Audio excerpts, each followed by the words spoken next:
The Art of Living 9. Decisiveness. Do you take a long time to make choices? Do you agonize over big decisions? Are you afraid of commitments? Do you tend to put off decisions? Do you change your mind a lot?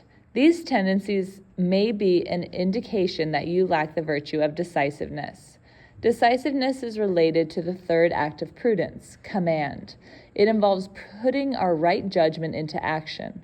The virtue of decisiveness keeps the truth of the good we are pursuing clearly before our minds and makes it easy to perform a firm act of the will to do what we know we should do.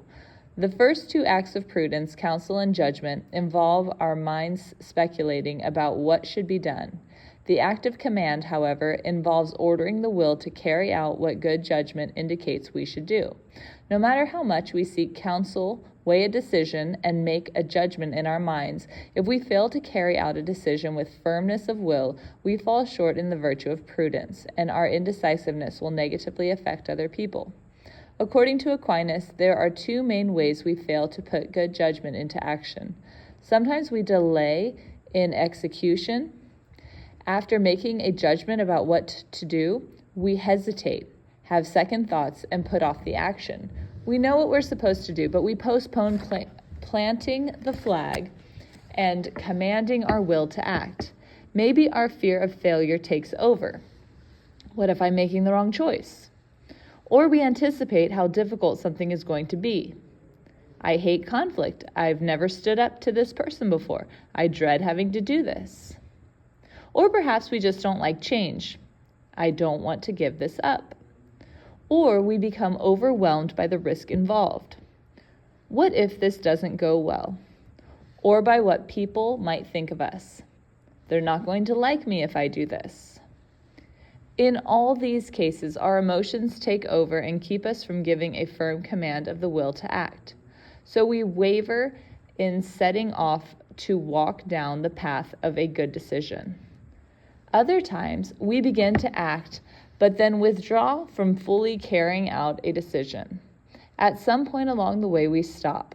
We pull back from the good purpose we set out to pursue because we experience difficulties or suffering in it.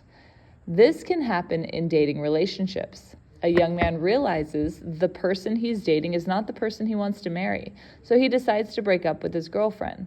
But a day or two later, he misses her friendship or realizes how much the separation is hurting her.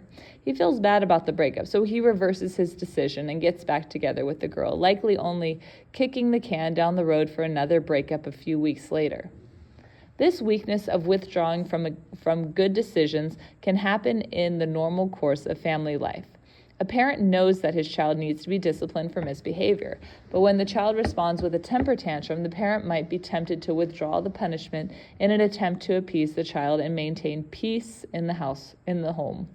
It can happen in the workplace. A manager constantly changes the strategy. One month the team is told to run after X, but the next month it's Y, and the next month it's Z. As a result, nothing is ever truly accomplished as the team is constantly changing directions, aiming for an elusive, ever-changing target. Our indecisiveness hurts people. When we are indecisive, when we waver on decisions we've already made, it isn't just a personal crisis. Our indecisiveness hurts other people. The girlfriend, in the end, will be hurt more by repeated breakups and makeups than by a single decisive choice to end the relationship and let her move on in life. The child will be hurt not only by a lack of discipline, but also by the lesson that throwing a temper tantrum will get him what he wants. The manager who goes back and forth on decisions hurts the team and the company by wavering in his strategy, causing them to lose time, money, efficiency, and morale. Pontius Pilate was someone who did not have the virtue of decisiveness, and it led to Jesus' death. Pilate knew that Jesus was innocent and that it was out of envy that the chief priests accused him. See Matthew 27, verse 18, and John chapter 18, verse 38. He took the first step of prudence by assessing the situation and considering his options. And at one point on Good Friday, he made the right judgment in his mind that Jesus was innocent and deserved to be let go. Pilate, in fact, wanted to release Jesus, but when he feared a riot breaking out and people threatening him, "If you release this man, you are not Caesar's friend," He gave in to the crowds and handed Jesus over to be crucified. John chapter 19, verses 12 through 16. Without the necessary courage, his fear took over and he withdrew from doing what he at one point knew was the right thing to do. As a result, an innocent man, Jesus Christ, the Son of God, was executed that day. Indecisiveness can hurt other people. That's why working on becoming more decisive, on promptly and firmly commanding your will to act and following through with good decisions will be a blessing, not only for your personal life, but also if you want to be the kind of person others depend on. The root of indecisiveness, a divided heart. The main reason we are indecisive is that we have a divided heart. If we do not fully commit our will to a decision, then we will give only a half-hearted command. We will delay making a decision to act and will be likely to waver if we do start moving down a particular path.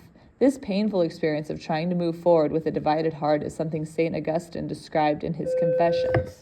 For many years, Augustine had given in to sexual sin, but when he became convinced of Christianity and sincerely wanted to convert, he realized he would have to give up the deeply ingrained habits of his unchaste lifestyle. It was then that an intense battle began within his heart. He knew he should live chastely, but a part of him didn't want to give up his sexual sin just yet. He was too attached to them.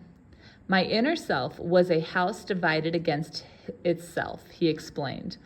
Though he started to pray for purity, he did not do so with the full force of his will. He prayed to God, "Give me chastity, but not yet."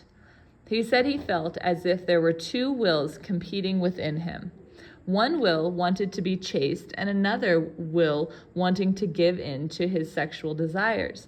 But in reality, he had only one will, and the problem was that his will was not firmly committed to the good that he only partially desired. He wanted chastity, but only half-heartedly. He did not want to make the definitive break and let go of his sexual sins. It is the same soul that wills both, but it wills neither of them with the full force of the will. So it is wrenched in two and suffers great trials, because while truth teaches it to prefer one course, habit prevents it from relinquishing the other. We all can relate to Augustine's experience. That's why we shouldn't be surprised or caught off guard when we find ourselves tempted to pull back from carrying out a difficult decision. When we know we have to do things that are new, painful, difficult, or risky, we must be ready for the battle. We are fallen human beings, so we should anticipate that our disordered emotions and attachments are likely to resist the difficult decision. They will stand in the way and hinder us, making us second guess and turn away from the right path. You can't do this. Your life will be miserable. What will people think of you if you make this decision? Do you really think you will succeed? Nothing will be the same. Are you sure you are ready to give this up? Tormented by our emotions, we will be tempted to give only a half-hearted command of the will. But God is inviting us to become the kind of men and women who act decisively, especially when what must be done is hard. Nearing the climax of his public ministry, when Jesus began his final pilgrimage from Galilee to Judea to embrace his passion and death, the Bible tells us that his face was set towards Jerusalem, Luke chapter 9, verse 53. The expression described his determination to go to the holy city where he would embrace his cross and be killed. Jesus was resolute.